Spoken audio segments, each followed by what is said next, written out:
각 사람의 마음에 하나님 말씀이 늘 살아 있어서 이 말씀의 이끌림을 받는 것이 살아있는 교회의 모습입니다.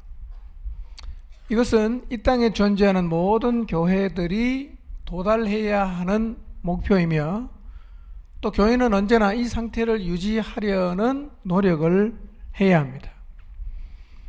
교회가 늘 말씀에 반응할 수 있는 상태에 도달하고 또 이 상태를 유지하게 하는 것이 목양이고 사역입니다. 목자의 가장 중요한 사역도 바로 이것입니다. 모든 목장 식구들이 말씀 앞에 영향을 받고 말씀 앞에 반응할 수 있도록 돕고 그 상태를 지속할 수 있도록 돕는 것이 사역입니다. 하나님의 말씀을 대해도 반응이 없고 아무런 결실이 없는 상태는 굉장히 중한 문제로 인식을 해야 합니다. 왜냐하면 이런 상태는 이미 교회가 죽어 있다는 의미이기 때문입니다. 어떻게 하면 말씀의 이끌림을 받게 할 수 있을까? 사역자는 늘 이 문제를 고민해야 합니다. 많은 숫자가 모이고 넉넉한 재정을 가지고 있고 잘 갖추어진 시설을 갖고 있으며 훌륭한 조직을 갖추고 있는 것이 사람들 보기에는 괜찮아 보이고 이것이 자랑거리일 수가 있을 것입니다. 그러나 하나님이 보실 때는 이런 것들은 그리 중요한 것이 아닙니다. 하나님이 중요하게 보시는 게 뭐냐? 이 사람들이 하나님 말씀에 이끌려서 순종하고 있는가 그렇지 않는가, 이게 하나님의 관심사입니다. 하나님은 오늘 우리를 바라보시면서 관심을 갖고 보시는 영역이 바로 그거예요. 이 교회 안에 있는 모든 지체들이 과연 하나님 말씀 앞에 반응을 하는가, 그리고 말씀이 떨어지면 결실이 있도록 삶을 살아가고 있는가, 이것이 하나님의 가장 주된 관심사입니다. 그래서 교회는 하나님 말씀의 위로를 받고 하나님 말씀 때문에 힘을 얻고 하나님의 말씀 앞에서 울고 웃는 사람이 많아야 합니다. 이게 살아있는 교회의 모습입니다. 우리 한번 돌아봅시다. 우리의 삶과 목장 안에서 지금 이런 일들이 나타나고 있는지를.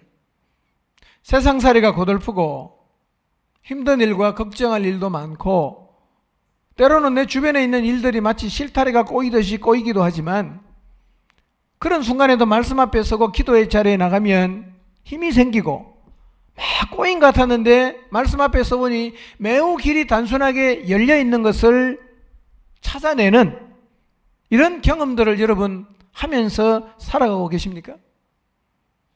말씀에는 그런 힘이 있어요.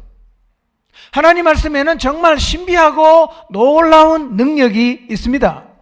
그래서 성도는 늘 이 말씀의 능력을 경험하고 이 말씀의 이끌림을 받고 있어야 합니다. 여러분 한번 생각해 보십시오. 이 놀라운 하나님의 말씀으로도 사람이 변하지 않는다면 우리가 그를 위해서 무엇을 더 할 수가 있겠습니까? 말씀을 줬는데 변하지 않는다. 사실은 우리가 더 이상은 그를 도울 방법이 없습니다. 그렇기 때문에 말씀을 듣고도 아무런 변화가 일어나지 않는 상태는 매우 심각한 상태입니다. 영적으로 매우 심각한 상태입니다. 이거를 본인도 인식해야 되고 곁에서 돕는 사람도 인식을 해야 됩니다. 하나님 말씀을 전했는데 사람이 새롭게 되질 않아요. 하나님 말씀을 전해줬는데 세상으로부터 돌아서지 않습니다. 하나님 말씀을 대했는데도 자아가 죽지 않고 여전히 아집과 고집을 꺾지 않습니다. 하나님 말씀을 열심히 가르쳤는데 세워지질 않아요. 자라지도 않습니다. 이 상태는 정말 고민해야 하는 상태입니다. 이런 상태가 되면 사실은 다른 카드가 없습니다. 교회는요, 하나님의 말씀과 기도 외에 사람을 변화시킬 수 있는 다른 어떤 방법도 가지고 있지 않는 것입니다. 그래서 기도와 말씀으로 사람이 새롭게 되지 않으면 더해 볼 수 있는 게 사실은 없습니다. 없어요. 그러므로 기도와 말씀으로도 사람이 새롭게 되지 않고 있다면 그 놀라운 말씀이 왜 그를 변화시키지 못하는지를 고민해야 됩니다. 이때는 주님 앞에 가서 무릎을 꿇어야 합니다. 이렇게 기도해야 됩니다. 하나님 아버지, 어떻게 해야 됩니까? 하나님, 무엇이 문제입니까? 제가 지금 무엇을 해야 합니까? 라고 하나님 앞에 물어야 됩니다. 이렇게 무릎을 꿇고 기도하는 사역자가 있는 교회는 희망이 있습니다. 여러분, 하나님 앞에 나가서 우리의 문제, 다른 사람의 문제를 끌어안고 하나님 앞에 기도하는 사람들이 되시기를 바랍니다. 그러나 영혼들의 상태가 이러함에도 아무런 문제의식을 갖지 못하고 하나님께 무릎을 꿇지조차 않는다면 교회는 침체된 상태를 벗어나지 못하게 될 것입니다. 왜 그 놀라운 하나님 말씀이 우리의 삶에 영향을 미칠 수 없는지에 대해서는 지난주에 말씀을 드렸는데, 그 이유는 한마디로 말하면 마음이 변질되었다. 그래서 뭔가 가리고 있기 때문에 말씀이 내 마음에 닿지 않고, 그래서 말씀을 듣고 들어도 아무런 변화가 일어나지 않는다고 말씀을 드렸습니다. 여러분, 혹시 목장에서 이런 현상이 나타나고 있지는 않는지 한번 돌아보십시오. 개인적으로 만나서 열심히 양육을 했는데도 이 양육이 성경 지식 전달 이상의 결과가 없어. 만나서 말씀으로 계속 권면을 했는데도 삶이 변하지 않고, 어떤 노력을 해도 하나님 말씀의 영향을 전혀 받지 않는 현상들이 일어나고 있지는 않습니까? 그렇다면 틀림없이 마음밭에 문제가 생겼을 것입니다. 마음을 다시 기경해야 됩니다. 마음이 기경되지 않는 한에는 말씀을 들어도 그 말씀의 영향은 계속 받지 못하게 됩니다. 왜 우리 마음이 자꾸 이렇게 박토로 변할까요? 옥토였는데, 좋은 밭이었는데 돌밭이 되고 가시떨기밭이 되고, 때로는 길가와 같은 밭이 되어서 하나님 말씀이 떨어지면 심기기도 전에 다 누군가가 빼앗아 가버리는 이런 현상들이 우리의 삶에서 생기는 걸까요? 오늘은 먼저 한 사건을 통해서 우리 마음이 얼마나 쉽게 변할 수 있는지에 대해서 생각해 보도록 하겠습니다. 여러분이 잘 아시는 가나안 정탐 사건입니다. 이스라엘 백성은 가나안에 들어가기 전에 가나안 땅에 먼저 정탐꾼을 보냈습니다. 그 땅에 정탐을 하러 간 사람들은 이스라엘 각 지파의 지휘관들이었습니다. 정탐을 간 목적이 뭐냐? 우리가 이 땅에 과연 들어갈 수 있는지 혹은 갈 수가 없는지를 판단하기 위함은 결코 아니었어요. 가는데 그 땅이 어떤 곳인가를 확인하기 위해서 들어갔습니다. 가나안에 들어가는 것은 이미 하나님이 주신 약속이기 때문에 모든 정탐꾼을 포함한 이스라엘 백성들 마음속에는 기정사실이에요. 우리는 저 땅에 들어간다. 그 땅에 가려고 광야를 돌아서 지금 가데스 바네아까지 왔거든요. 그런데 정말 놀라운 일이 벌어져요. 민수기 13장 17절에서 20절 말씀을 보면 정탐을 가서 뭘 해야 되는지를 모세가 가르쳐 주는데 한번 읽어보겠습니다. 민수기 13장 17절에서 20절 읽습니다. 시작.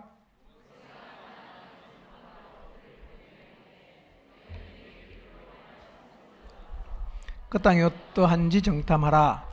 곧 그 땅 거민이 강한지 약한지 많은지 적은지와 그들이 사는 땅이 좋은지 나쁜지와 사는 성읍이 진영인지 산성인지와 비옥한지 메마른지 나무가 있는지 없는지를 탐지하라. 담대하라. 또 그 땅의 실과를 가져오라 하니 그때가 포도가 처음 익을 즈음이었더라 그랬어요. 정탐하는 목적이 뭐냐면 우리가 이 땅에 들어갈 수 있냐 없냐 이거 아니었어요. 뭐였다고요?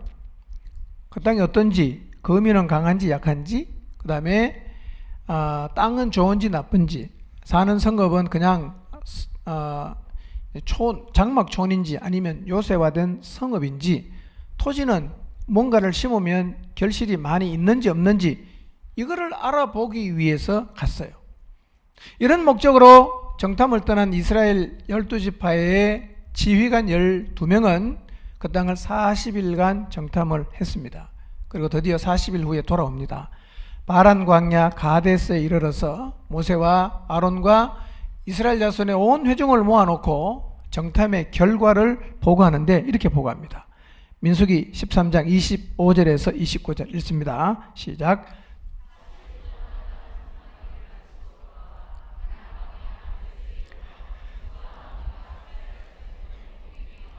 그들에게 보고하고 그 땅의 과일을 보이고 모세에게 말하여 이르되 당신이 우리를 보낸 땅에 간즉 과연 그 땅에 젖과 꿀이 흐르는데 이것은 그 땅의 과일이니이다. 그러나 그 땅 거주민은 강하고 성읍은 견고하고 심이 클 뿐 아니라 거기서 안악자손을 보았으며 아말렉인은 남방 땅에 거주하고 헷인과 여부스인과 아모리인은 산지에 거주하고 가나안인은 해변과 요단가에 거주하더이다 그랬어요. 먼저 가나안 땅에 대한 개괄적인 보고입니다. 그런데 이들의 보고 속에는 그 땅을 우리가 아무래도 차지하기에는 좀 어렵겠다라는 뉘앙스가 들어있어요. 이런 분위기를 감지한 갈렙이 개괄적인 보고를 마치자마자 이 백성들 사이에 흐르고 있는 부정적인 분위기를 반전시키기 위해서 먼저 나섭니다. 그리고 두려움이 전염되어버린 그 백성을 진정시키면서 이렇게 말합니다. 우리가 곧 올라가서 그 땅을 점령합시다. 우리는 반드시 그 땅을 차지할 수 있습니다 라고 얘기했어요. 그랬더니만 갈렙과 함께 올라갔던 10명의 정탐꾼들이 더 이상 갈렙이 말을 못하도록 딱 가로막고는 이렇게 말해요. 자, 민수기 13장 31절에서 33절입니다. 읽겠습니다. 시작.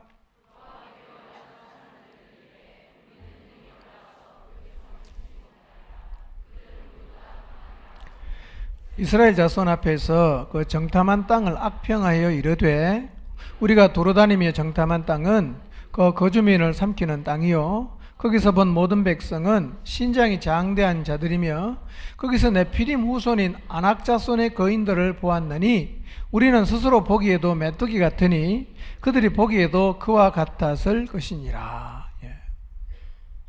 10명의 정탐꾼이 놀라운 결론을 내립니다. 이게 뭐냐? 우리가 능히 올라가서 그 백성을 칠 수 없다. 그들은 우리보다 강하다. 우리가 40일간 두루 다니면서 본 그 땅은 사람을 삼키는 땅이고 우리가 보았던 많은 백성들은 신장이 매우 장대한 자들인데 우리가 거기서 네피림 후손인 아낙자손도 보았는데 우리가 봐도 그들 앞에서 우리는 메뚜기처럼 보이더라. 아마 그들도 우리를 봤을 때 그렇게 보았을 것이다 라고 보고를 합니다.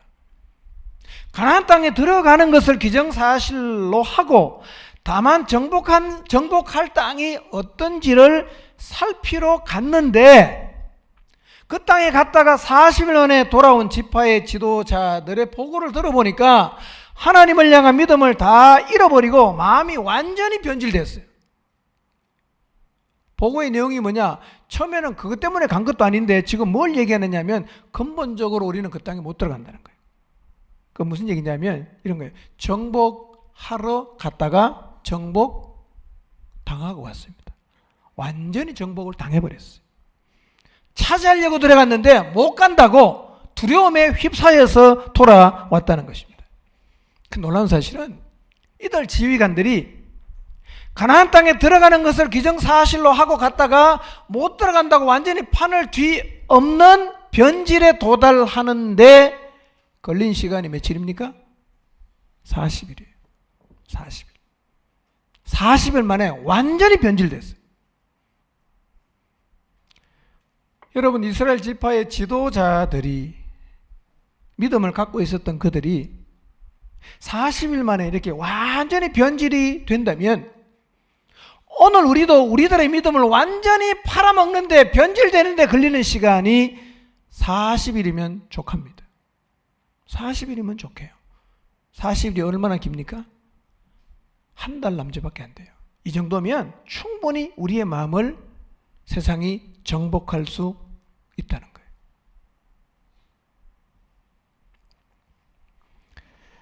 이들이 얼마나 심각하게 변했냐면 이 사람들은 40일 전에 모세가 보냈어요. 근데 40일 만에 돌아와서는 모세 말도 안 들어요. 모세 말도 안 듣습니다. 그러면 제어할 방법이 없습니다. 끝나는 거예요. 민수기 14장을 보면 이 보고를 들었던 이스라엘 백성들이 다 감염이 됐어요. 전염이 됐어. 그들은 모세에게 이렇게 말해요. 우리가 그 땅에 들어가서 어설프게 갔다가 죽느니 차라리 애굽으로 가는 게 낫다 이거예요. 거기는 먹을 거라도 풍족했지 않냐. 그러니 지금이라도 늦지 않았다. 우리가 우리 중에서 모세 빼놓고 지휘관을 따로 세워서 애굽으로 돌아가자 라고 얘기합니다. 완전히 이스라엘 공동체가 와해되기 직전입니다. 자, 읽어볼까요? 민수기 14장 1절에서 5절과 10절인데요. 백성들의 반응이에요. 읽습니다. 시작. 온 회중이 소리를 높여 부르짖으며 백성이 밤새도록 통곡하였더라. 이스라엘 자손이 다 모세와 아론을 원망하며 온 회중이 그들에게 이르되 우리가 애굽 땅에서 죽었거나 이 광야에서 죽었으면 좋았을 것을 어찌하여 여호와가 우리를 그 땅으로 인도하여 칼에 쓰러지게 하려 하는가? 우리 처자가 사로잡히리니 애굽으로 돌아가는 것이 낫지 아니하랴? 이에 서로 말하되 우리가 한 지휘관을 세우고 애굽으로 돌아가자 하며 모세와 아론이 이스라엘 자손의 온 회중 앞에서 엎드린지라. 10절. 온 회중이 그들을 돌로 치려 하는데 그때 여호와의 영광이 회막에서 이스라엘 모든 자손에게 나타나시니라.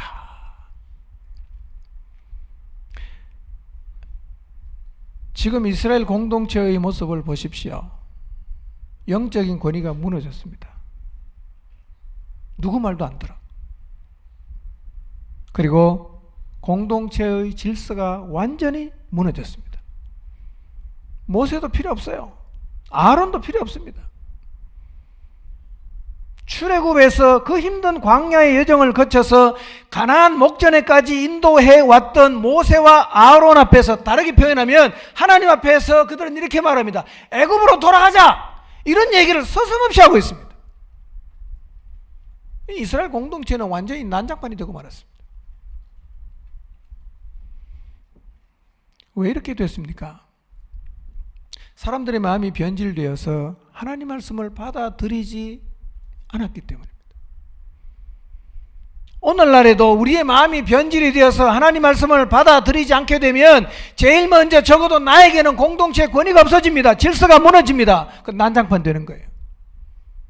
그러니 교회 안에 있는 성도들의 마음속에 하나님 말씀을 받아들일 수 없도록 변질되는 것은 교회의 최대의 위기입니다. 더 가면 이스라엘 백성 공동체처럼 난장판 될 수 있어요. 누구 말도 안 들어요.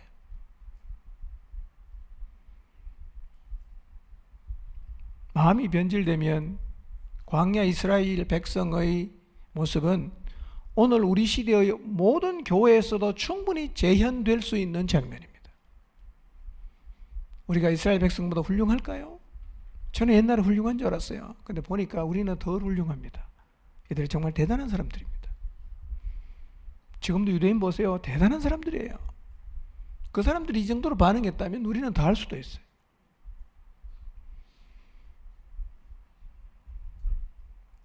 한번 생각해 봅시다. 조금만 깊이 생각해 보면 이스라엘 백성이 출애굽을 해서 광야를 지나 가나안 땅에 정탐을 보낼 수 있는 자리에까지 오게 된 원동력이 뭐였어요? 하나님의 말씀이었어요. 출애굽을 하는 과정 전적으로 하나님 말씀을 받아들였기 때문에 가능했습니다. 그 힘든 광야를 지나는 과정 역시 하나님 말씀을 받아들였기 때문에 가능했습니다. 가나안 땅에 정탐을 보내는 것도 역시 하나님 말씀을 받아들였기 때문에 가능했습니다. 그러니까 이스라엘 백성 공동체를 존재하게 한 근본이 뭐냐? 하나님의 말씀이었어요. 그리고 그 말씀을 받아들였을 때 이스라엘은 하나님의 백성답게 살아갈 수가 있었단 말이에요. 그런데 이 사람들 가운데 지휘관 몇 사람의 마음이 변질이 되고, 그래서 백성들이 하나님 말씀을 거부했을 때 이스라엘 공동체에 최대의 위기가 찾아왔어요. 완전히 공동체가 와해되기 직전입니다. 권위가 없어졌습니다. 누구 말도 안 들어요. 그리고 하나님 말씀과는 정반대되는, 가나안에 데리고 가려고 데리고 왔는데 애굽으로 돌아가자는 말을 서슴없이 하는 분위기까지 갔단 말이에요.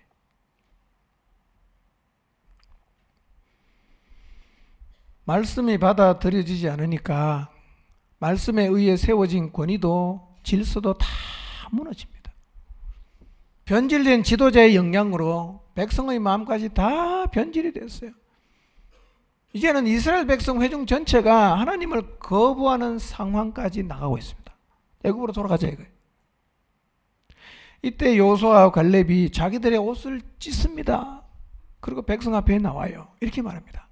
하나님이 기뻐하시면 우리를 그 땅으로 인도하여 들이시고 그 땅을 우리에게 주실 것이다. 그리고 그 땅은 우리가 가보니까 정말 젖과 꿀이 흐르는 땅이다. 무슨 얘기입니까? 여러분, 그 땅은 하나님의 약속이 있는 땅입니다. 하나님이 약속한 대로 그 땅을 반드시 우리에게 줄 겁니다. 그리고 한마디 이렇게 말합니다. 우리 하나님 거역하지 맙시다. 우리 하나님 거역하지 맙시다. 말씀으로 간곡하게 권면하는 여호수아와 갈렙의 말을 들은 회중들이 여호수아와 갈렙의 말을 받아들였으면 얼마나 좋겠어요. 이미 그들의 마음은 말씀을 받을 수 없는 변질된 마음이 되었어요. 그래서 그들의 반응이 뭐냐? 돌을 가지고 와서 여호수아와 갈렙을 치려고 합니다. 완전히 마지막까지 갔습니다. 변질된 이들의 마음에는 하나님 말씀이 담길 공간이 없었어요. 회중이 돌을 들어서 갈렙과 여호수아를 돌로 막 치려는 순간 하나님이 나타나셨어요. 더 가면 진짜 난장판되니까 하나님이 진노하십니다. 회막에서 온 이스라엘 자손에게 하나님이 나타나요. 그리고 이렇게 말씀하십니다. 내가 이 백성을 다 여기서 멸해버리겠다. 내가 모세 너를 통해서 새롭게 민족을 만들겠다. 모세가 탄원합니다. 하나님 제발 그러지 마십시오.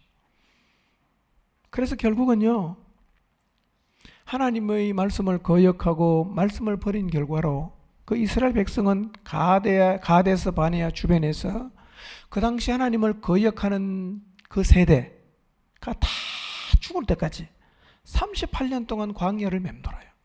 믿음대로 되는 거죠. 못 간다고 하니까 진짜 못 갔어요. 다 죽었습니다. 이것이 마음이 변질되어서 하나님 말씀을 버린 결과입니다. 여러분, 우리 마음이 변질되어서 하나님의 말씀을 버리면 오늘날 교회도 이렇게 될 수가 있습니다. 사람들이 말씀을 거부하면 여러분, 교회 권위가 어디 있겠어요? 교회 질서가 어디 있겠어요? 교회는 난장판 되는 겁니다. 여러분, 하나님 말씀이 우리의 마음에 영향을 주지 않는다는 것이 이렇게 심각한 상태입니다. 더 가면요, 여기까지 갑니다. 그 자리까지 나가기 전에 왜 우리가 하나님 말씀을 들었는데 그 말씀이 내 삶에 영향을 주지 않는지를 심각하게 고민을 해야 된단 말이에요. 그렇지 않으면 교회의 교회됨을 완전히 다 잃어버립니다.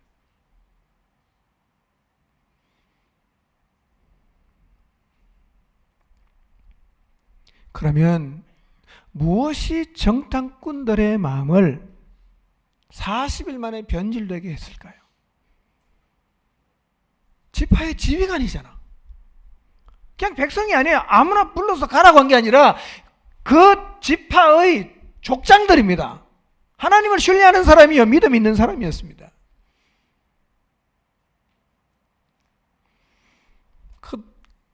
그들의 마음을 변하게 했던 것은 가나안 땅이었습니다. 가나안.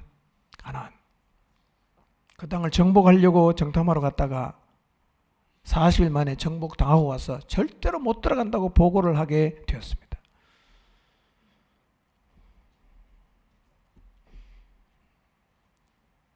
이 정탐꾼들이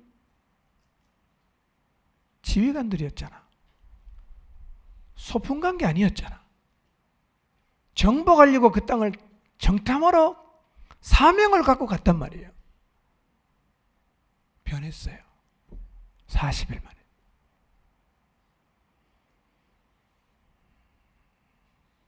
여러분, 사람이라면 누구나 이렇게 변질될 수 있습니다.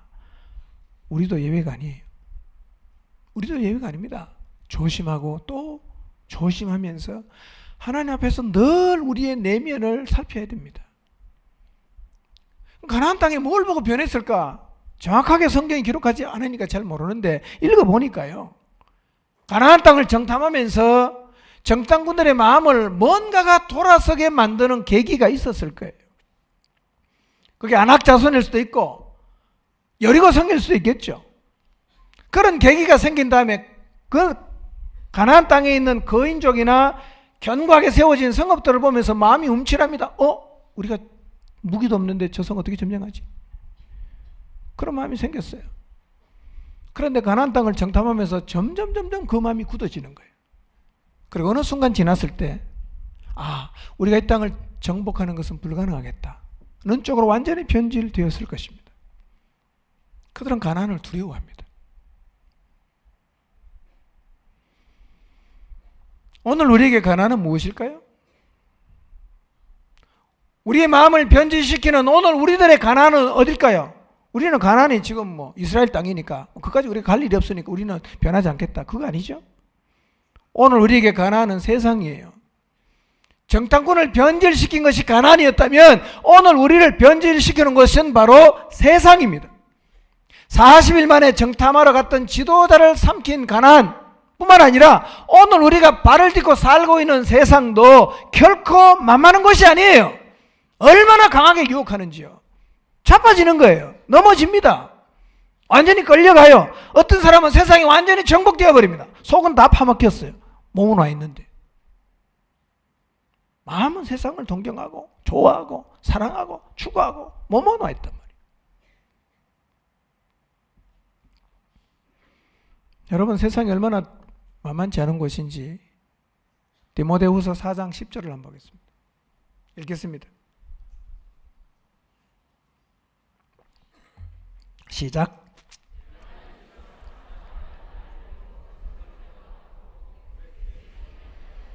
디도는 달마디아로 갔고 그랬어요. 세상은 사도 바울의 동역자 데마까지 변질시킨 곳입니다.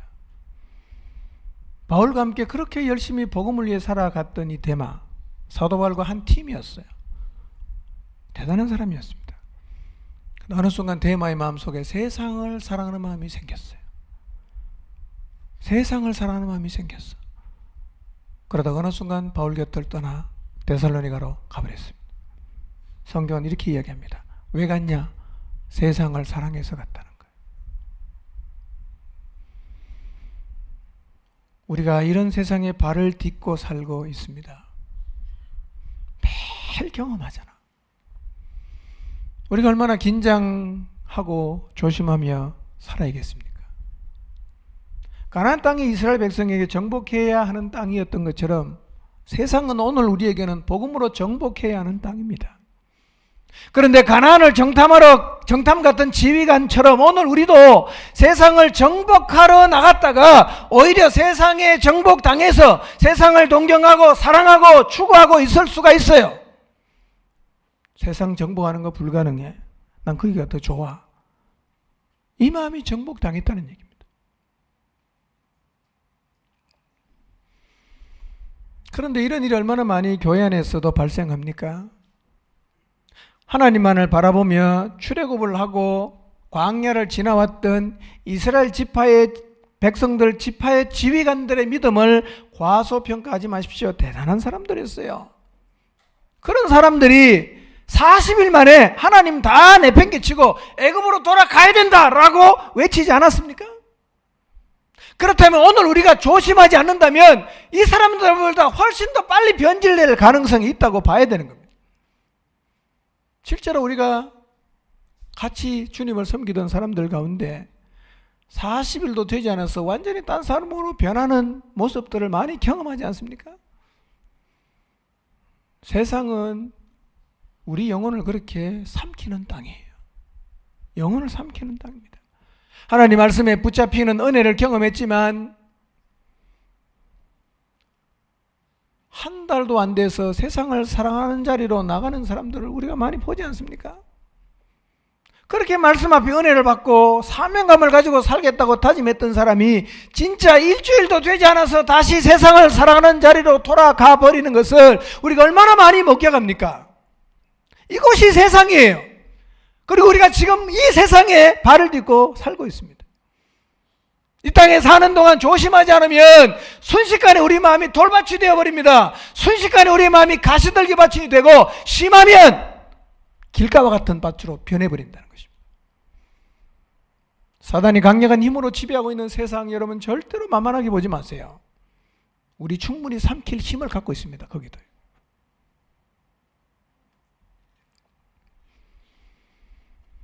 어떻게 보면 이런 세상에 살면서 세상에 정복되지 않고 세상을 사랑하지 않고 살아간다는 것은 기적이에요. 기적입니다. 왜냐하면 주님의 말씀에 내가 너희를 보냄이 양을 이리떼 가운데 보냄과 같다 그랬거든요. 이 말씀을 잘 생각해 보세요. 한 마리 양을 이리떼 가운데로 보내는 거예요. 생존이 가능합니까? 양떼에 이리가 한 마리 와도 난리인데 이리떼 가운데 양이 한 마리 가면 그건 다 죽죠. 살아날 확률이 없단 말이에요. 그런데 살아남을 수 있어요. 왜냐하면 그분이 보호하시기 때문에. 그분을 놓치는 순간 우리는 치명적인 피해를 입게 된단 말이에요. 하나님 말씀을 잡아야 돼요. 그렇지 않으면 우리가 세상에서 세상을 정복하는 사명자로 생존하는 게 불가능해지고 그런 마음으로 갖고 나가도 얼마 지나지 않으면 우리의 마음이 완전히 세상에 정복되어 버릴 수가 있다는 거예요. 우리는 너무 조심 안 해요. 문제의식도 없어요. 세상을 사랑하고 있으면서도 내가 그래도 교회 열심히 나가고 있으니까 no problem, 아무 문제 없다 라고 생각하는 모습이 얼마나 안타까우냐 이 말이에요. 진짜 복음으로 세상을 정복해야 됩니다. 어떻게 하면 이런 세상에 발을 딛고 사는 동안에도 변질되지 않을 수 있을까? 두 가지만 간단히 말씀드립니다. 첫째, 날마다 세상에서 죽어야 됩니다. 세상에서 죽어야 돼요. 갈라디아서 6장 14절입니다. 읽겠습니다. 시작. 그러나 내게는 우리 주 예수 그리스도의 십자가 외에 결코 자랑할 것이 없으니 그리스도로 말미암아 세상이 나를 대하여 십자가에 못 박히고 내가 또한 세상을 대하여 그러하니라. 세상은 나에게 죽었어요. 나도 세상을 향해서 죽었어요. 죽으시기 바랍니다. 우리 세상에서 죽어야 됩니다. 세상이 어떤 것입니까? 세상에 뭐가 있어요? 세상에서 죽는다는 의미는 구체적으로 뭘까요? 요한일서 2장 15절 이하에 있는 말씀을 보면 세상에는 세 가지가 있어요. 하나는 육체의 정욕이에요. 육체의 정욕. 갖고 싶고, 하고 싶고, 욕망이죠. 두 번째는 뭡니까? 안목의 정욕. 갖고 싶은 거예요. 셋째는 뭡니까? 이생의 자랑. 뭐죠? 사람들이 박수 쳐주고 인정해주는 뭔가를 갖고 싶어하는 마음. 이생의 자랑이에요. 그러니까 세상에서 죽는다는 말은 여기에서 죽어야 돼요. 육체의 정욕에서 죽고 안목의 정욕에서 죽고 이생의 자랑에서 죽어야 세상에서 죽은 거예요. 그런데 우리가 세상에서 죽어도 되는 이유가 있어요. 사람들이 목숨을 걸고 추구하는 세상의 모든 것들은 영원하질 않아요. 육체의 쾌락도 눈에 좋아 보이는 물건을 많이 가져도 세상 사람들이 보면 너무너무 부러워하는 무슨 박사학위나 사장이 되거나 그런 걸 갖고 있어도 이 세상의 자랑거리는 영원하질 않아요. 죽으면 다 끝나는 거예요. 그러므로 세상에 정복당하지 않고 세상을 정복하는 정복자로 살려고 하면 세상에서 죽어야 됩니다. 날마다 기도하면서 죽으시길 바랍니다. 자꾸 살아나거든요. 기도할 때마다 하나님 오늘 육체의 정욕에 대해서 죽게 해주세요. 하나님 오늘도 안목의 정욕에 대해서 죽게 해주세요. 하나님 오늘도 이생의 자랑거리에서 죽게 해주세요. 날마다 세상에서 죽어요. 두 번째로 세상에 살면서 세상에 정복되지 않으려고 하면 하나님의 전신갑주로 무장을 해야 됩니다. 무장을 잘 해야 돼요. 무장은요, 우리가 세상을 향해서 죽는데도 절대적인 도움을 줘요. 무장을 해야 사실은 자아가 죽을 수가 있습니다. 무장하는 것에 대해서는 거의 4개월 이상을 제가 말씀을 드렸어요. 중요한 것은 하나님의 전신갑주로 무장하는 방법을 아는 게 중요하지 않아. 실제로 그렇게 무장하고 살아야 됩니다. 무장하고 살면 세상에 우리의 마음을 빼앗기지 않을 수가 있어요. 근데 무장하지 않고 빈틈을 보이면 우리 마음이 순식간에 변하는 거예요. 저는 이런 경험을 참 많이 합니다. 잠시라도 빈틈이 생기면 그렇게 걱정할 게 많고 열받는 일도 많고 부정적인 상황이 치밀고 막 분노도 막 생기고 이렇습니다. 그런데요, 하나님 말씀을 내 마음속에 받아들이고 말씀이 내 마음을 지배하기 시작하면요, 순식간에 없어집니다. 사랑할 수 있어요. 다 매달 수 있어요. 방패로 다 막아져요. 그래서 무장은요, 누구한테 보이기 위해서가 아니라 나의 생존을 위해서 하는 거예요. 저는 지금도 일어나자마자 성경 읽습니다. 점심에 성경 읽어요. 자기 전에 꼭 성경을 읽습니다. 다른 이유가 없습니다. 이거 안 하면 내가 세상을 못 이기니까 해야 돼요. 만약에 여러분이 이런저런 이유로 무장하는 일 자체를 멈추고 있다면 아마 여러분의 내면은 굉장히 복잡할 거예요. 문득문득 속에서 치밀어오는 분노나 미움이나 원망거리나 불평들이 여러분의 마음속에서 계속 생겨날 거예요. 염려와 걱정이 여러분의 마음 막 밀고 들어오면요, 그때는 정말 힘들어질 거예요. 근데요, 진짜 무장하면 마치 우리의 마음은 무풍지대 같습니다. 염려가 안 돼요. 걱정이 하나도 안 됩니다. 왜냐하면 이 무장 속에 포함된 무기들이 보면요, 우리를 충분히 보호할 수 있는 거예요. 만약 여러분이 무장을 다시 시작한다면, 기도를 지속한다면 세상에 정복당하는 사람이 아니라 세상을 정복하는 사명자로 살아가는 일이 충분히 가능할 수 있습니다. 우리는 날마다 하나님의 전신갑주로 무장해서 진짜 진리의 허리띠에 내 삶의 모든 염려와 짐들을 다 매달아야 됩니다. 걱정하고 있습니까? 염려되는 게 있나요? 부담스러운 게 있나요? 불안한 게 있나요? 다 진리의 허리띠에 메어 다시기를 바랍니다. 모든 죄를 이기게 하는 의의 흉배를 가지게 되시기를 바랍니다. 평안의 복음이 준비시켜주는 신발을 신고 죽어가는 영혼들에게 복음을 전하는 자리에 여러분 서시기를 바랍니다. 믿음의 방패를 가져서 사단의 불화살을 실시간으로 계속 막아내시기를 바랍니다.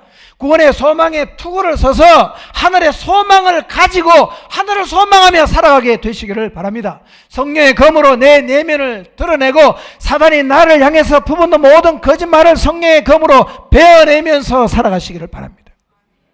무장하면 정복 안 당합니다. 세상을 정복하는 정복자로 설 수가 있습니다. 여러분 모두가 다시 하나님의 전신갑주로 완전 무장하시기를 주님의 이름으로 축복합니다. 세상에서 죽어야 돼. 하나님의 전신갑주로 무장해야 돼요. 이런 자세를 가진 이후에 우리가 말씀 앞에 설 때 가져야 되는 중요한 마음 자세가 있어요. 이 자세를 여러분이 가진다면 하나님 말씀이 여러분의 마음에 떨어지면 반드시 결실하게 될 것입니다. 하나님 말씀이 실제로 여러분의 삶에 영향을 주게 될 것입니다. 두 가지. 첫째,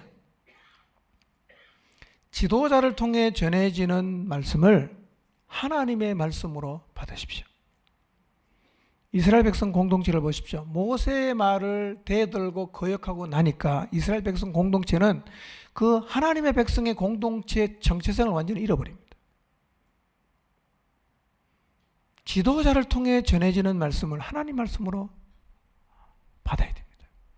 시대를 초월해서 하나님이 세우신 지도자를 통해 전해지는 말을 하나님의 말씀으로 받아야 교회다운 교회가 돼요. 성경에 보면 여러 교회들이 있는데요, 세워진 지 1년도 되지 않았지만 놀라운 하나님의 역사를 경험하고 있던 데살로니가 교회가 있었습니다. 자, 이 교회가 어땠는지 한번 볼까요? 데살로니가 전서 1장 3절에서 5절, 3절, 그 다음에 6절에서 10절까지 읽겠습니다. 읽습니다. 시작.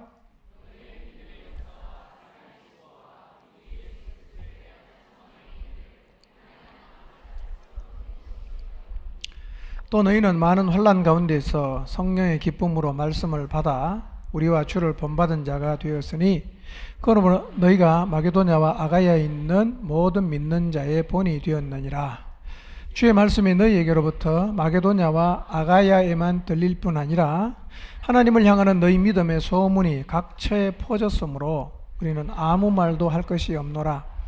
그들 우리에 대하여 스스로 말하기를 우리가 어떻게 너희 가운데에 들어갔는지와 너희가 어떻게 우상을 버리고 하나님께로 돌아와서 살아계시고 참되신 하나님을 섬기는지와 또 죽은 자들 가운데서 다시 살리신 그의 아들이 하늘로부터 강림하실 것을 너희가 어떻게 기다리는지를 말하니 이는 장래의 노하심에서 우리를 건지시는 예수시니라 그랬어요. 간단히 설명드리면 세워진 지가 6개월 정도밖에 안 되니 데살로니가 교회에 이런 일이 벌어졌다는 거예요.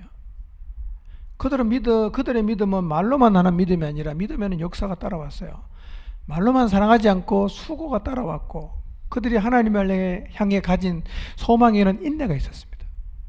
그리고 많은 환난을 당하면서도 성령님이 주시는 기쁨으로 말씀을 받아들여서 바울과 주님을 본받는 사람이 되었어요. 얼마나 신실하게 신앙생활을 잘했던지 마게도냐 지역과 고린도가 있는 아가야 지역에 있는 모든 믿는 자들에게 좋은 본이 되었어요. 야, 우리 저 사람들처럼 예수님 믿어야 돼. 다 이구동성으로 사람들이 그렇게 말했어요. 그리고 데살로니가 교회 성도들은 우상을 버리고 완전히 하나님께로 돌아와서 하나님을 신실하게 섬깁니다. 그리고 다시 오실 주님을 믿음으로 기다리고 있었단 말이에요. 이게 살아있는 교회의 모습이란 말이에요. 이런 교회를 바라보면서 바울은 너무 감사를 해요. 그리고 데살로니가 교회 안에 이런 놀라운 역사가 일어나게 된 원동력을 사도 바울은 이렇게 얘기합니다. 데살로니가 전서 2장 13절입니다. 읽습니다. 시작.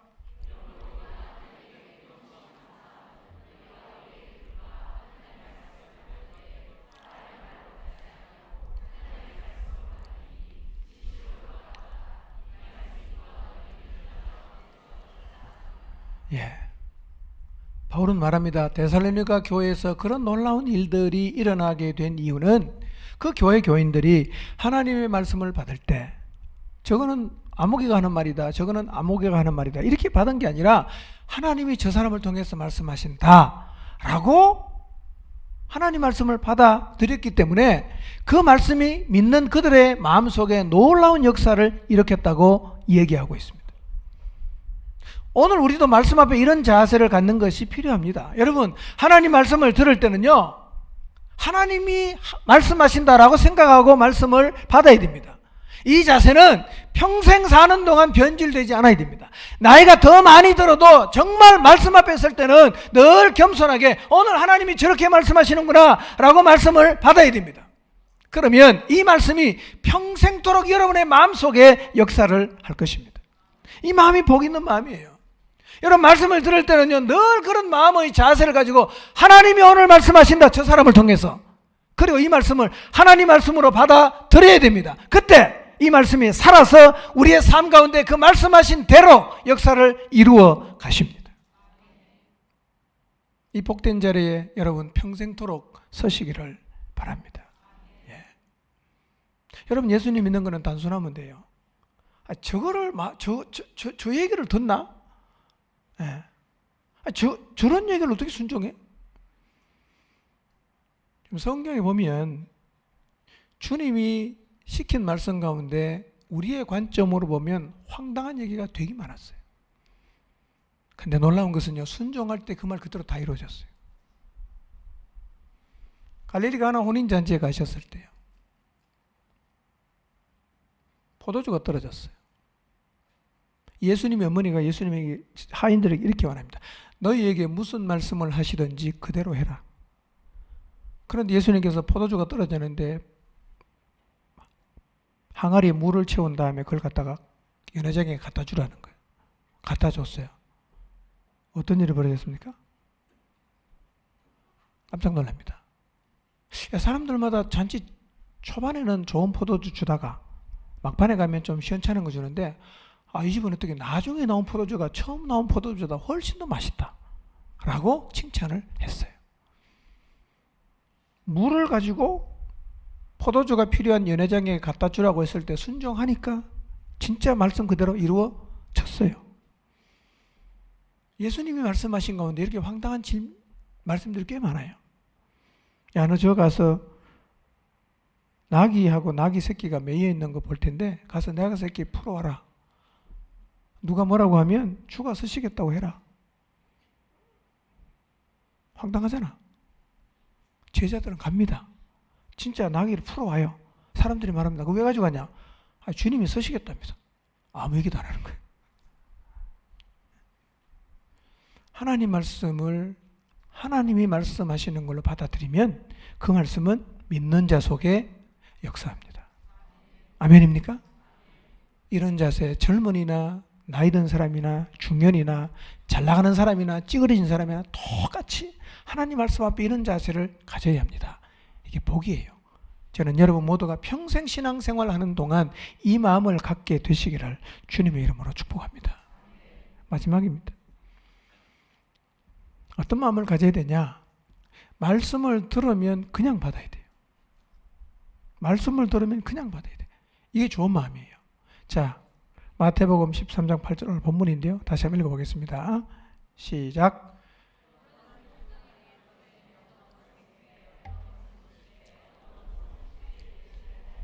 네, 이 씨앗은요, 떨어지면 원래 100배 결실이 정상이에요. 좀 잘 안 되면 몇 배? 60배. 되게 안 되면 30배. 정상은 몇 배? 100배. 안 되면 60배. 지질이 안 되면 그래도 30배. 이게 정상이란 말이에요. 그러면 좋은 땅이 어떤 땅이냐?